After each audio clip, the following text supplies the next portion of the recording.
नमस्कार, मैं हूँ मोनिका आर्य और आज मैं आपको एक ऐसे बच्चे की कहानी बताने वाली हूँ जो जन्म लेता है किसी और के द्वारा, बचाया जाता है किसी और के द्वारा।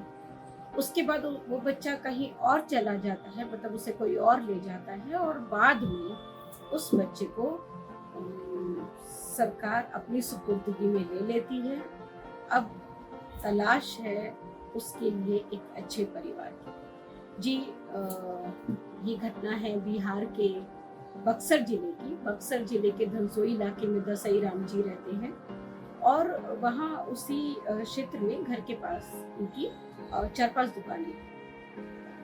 उस दिन 26 तारीख की घटना है ये, 26 जून की। उस दिन दोपहर 4 साढ़े 4 बजे का समय रहा होगा जब वो दुकान बंद करके आराम करने के इरादे से घर आए हुए थे और विश्राम कर रहे थे। अचानक उन्हें अपनी बहन की आवाज़ सुनाई देती है जो उन्हें कहती है कि देखो ना, वहाँ जंगले में से, मतलब खिड़की में से, घर की खिड़की में से एक बच्चे के रोने की आवाज़ आ रही है। दसई राम जी अचानक चौंक कर उठ के बैठ जाते हैं। उन्हें लगता है कि कहीं उनकी छोटी सी भतीजी पीछे तो नहीं गिर गई है। वो भाग के उस जगह पर पहुंचते हैं और देखते हैं कि वहाँ एक झोला रखा हुआ है। झोला हिल रहा है और आवाज भी उसी झोले में से आ रही है। वो फटाफट झोले को खोलते हैं और उसमें देखते हैं कि उसमें काफी कपड़े हैं। वो कपड़े निकालते जाते हैं और कपड़ों के नीचे एक नन्हा सा बच्चा, जिसका जन्म हुए बमुश्किल 3 से 4 दिन हुए होंगे, जैसा कि दसई राम जी ने पालोना को बताया, वो वहां पर मौजूद था। वो अपनी चाची को आवाज लगाते हैं, रीता देवी जी उनकी चाची, वो वहां पर आती हैं। कुछ ही देर में वहां पर आसपास के लोग भी इकट्ठे हो जाते हैं, काफी भीड़ लग जाती है। दसई राम जी कहते हैं अपनी चाची को कि बच्चे को वहां से उठा लो, इसको ऐसे तो यहाँ नहीं छोड़ सकते, इसको ले चलो घर। तो वो अपने घर बच्चे को ले आते हैं। इस बात की सूचना आसपास के गांव में भी फैल जाती है। इस सूचना सिकठी गांव तक पहुंचती है। वहां से सुनीता देवी जी, जो दसई राम जी की परिचित हैं, वो उनके घर आती हैं और कहती हैं कि मेरी 2 बच्चियां ही हैं और हम एक लड़का चाहते हैं। तो ये, क्योंकि ये बच्चा जो मिला ये एक लड़का था, तो उन्होंने कहा कि बच्चा आप मुझे दे दीजिए। दसई राम जी का परिवार भरा पूरा है। उनकी भाभी ने भी हाल में ही 3 बच्चों को जन्म दिया है और संभवतः तीनों ही बच्चे लड़के हैं।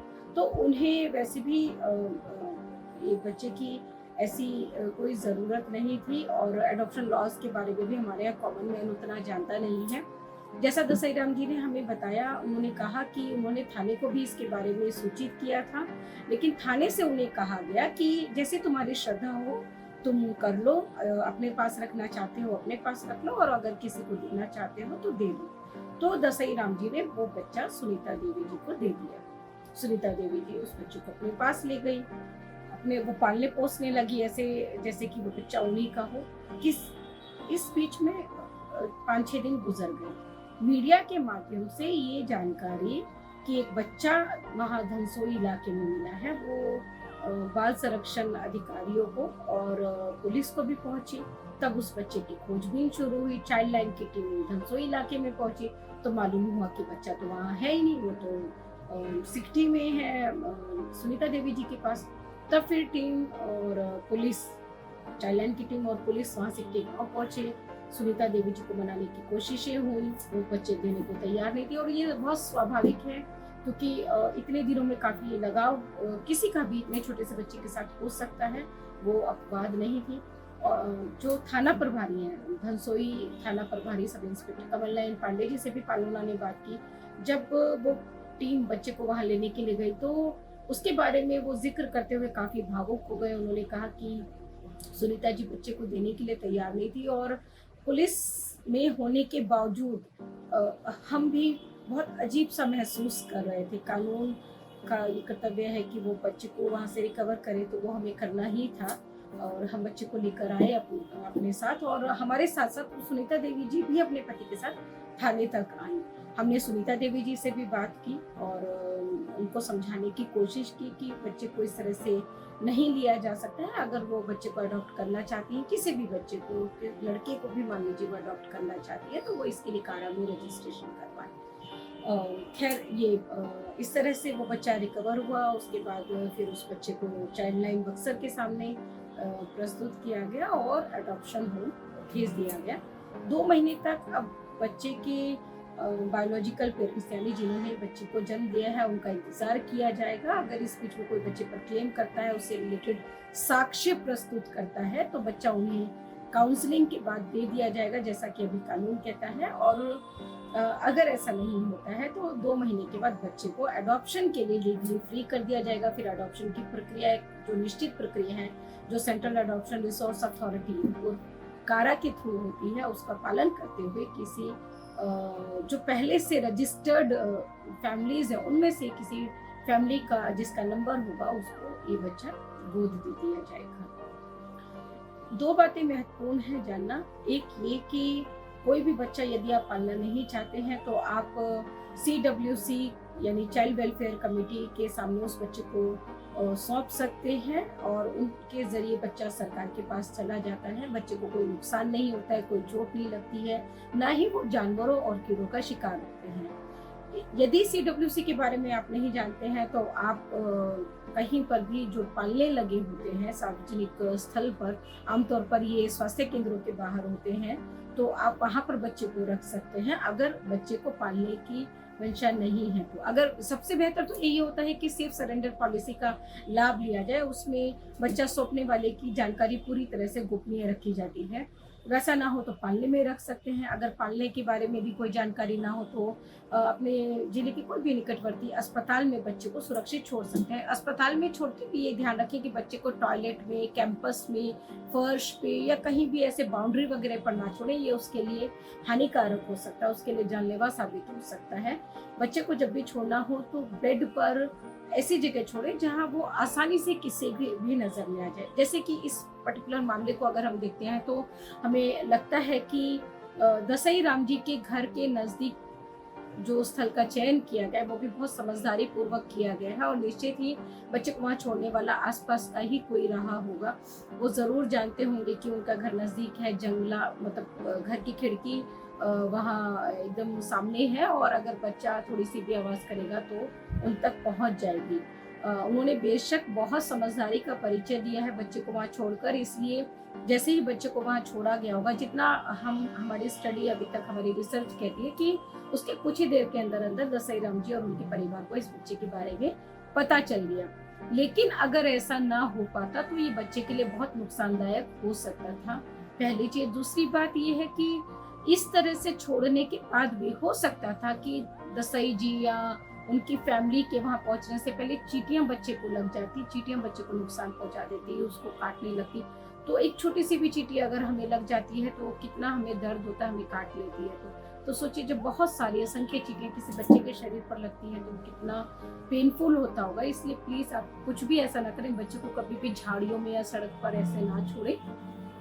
उसके लिए समझदारी का परिचय दें, खुद को गुनहगार ना बनाए कानून की नजर में और सेफली छोड़े। दूसरी बात कि जब भी कोई बच्चा कहीं मिले तो इसी तरह से अपने पास ना रखें। आप थाने को तो सूचना दें। दसई जी का कहना है कि उन्होंने थाने को सूचना दी थी, उधर थाने का कहना है कि उनके पास ऐसी कोई इंफॉर्मेशन नहीं थी।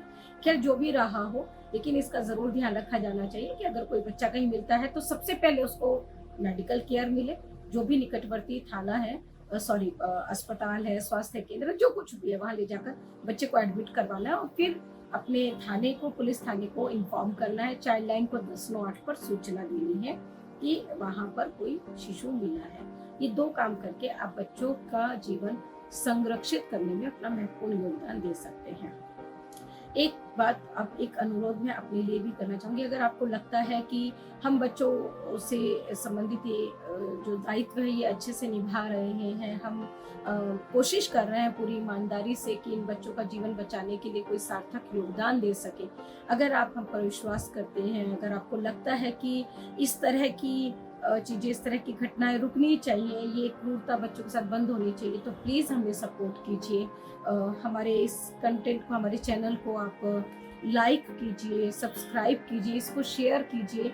हो सकता है कि आप जब इसका कंटेंट कहीं शेयर करें तो कोई ऐसा व्यक्ति हो आपके सर्कल में हो, आप उससे बात ना कर पा रहा हो, किसी और से वो बता नहीं पा रहे हो कि उनको अनवांटेड प्रेगनेंसी है या कोई बच्चा ऐसा उनकी जानकारी में है जो कि जिसको कि कभी भी कहीं छोड़ा जा सकता है या कभी भी उसकी हत्या हो सकती है, तो उनको सेफ सरेंडर पॉलिसी के बारे में पता चलेगा। उनको ये मालूम चलेगा कि कोई है जहाँ पर इन बच्चों को हाथों हाथ लिया जाता है, पलकों पे बिठाया जाता है और फिर उनके लिए एक उचित परिवार भी ढूंढ लिया जाता है और पूरी गोपनीय होती है ये प्रक्रिया, कभी नहीं पता चलता है कि बच्चा किसने सौंपा। इसलिए प्लीज़ आप ये शेयर ज़रूर कीजिए, कंटेंट हमें सपोर्ट कीजिए, हमें सुझाव भी दीजिए कि हमें और क्या करना चाहिए अवेयरनेस के लिए। हमारा बेसिक काम अवेयरनेस का, हमारे पास बहुत सारे फ़ोन आते हैं एडॉप्शन को लेकर। हम ये स्पष्ट करना चाहते हैं कि पालोना एडॉप्शन नहीं करवाता है, हमारे पास बच्चे भी नहीं आते, हमारे पास केवल जानकारी आती है। ये जानकारी जो धनसोई की है, ये हमें जमुई के पत्रकार राजेश जी से मिली थी। जमुई बिहार में पड़ता है, वो हमसे ऐसी बहुत सारी घटनाओं की जानकारी शेयर करते हैं। आपने वो सुना ही होगा, शेयरिंग इज केयरिंग। तो sharing information is also caring. आप केवल इंफॉर्मेशन शेयर करके भी इन बच्चों की जिंदगी बचाने में बहुत बड़ी भूमिका निभा सकते हैं, क्योंकि पालोना एकमात्र अभियान है देश का जो इन बच्चों की हत्या को या हत्या के प्रयासों को रोकने में जी जान से जुटा हुआ है। तो आप हमारी मदद कीजिए, हमें सपोर्ट कीजिए, यही हमारा आपसे आग्रह है। शुक्रिया।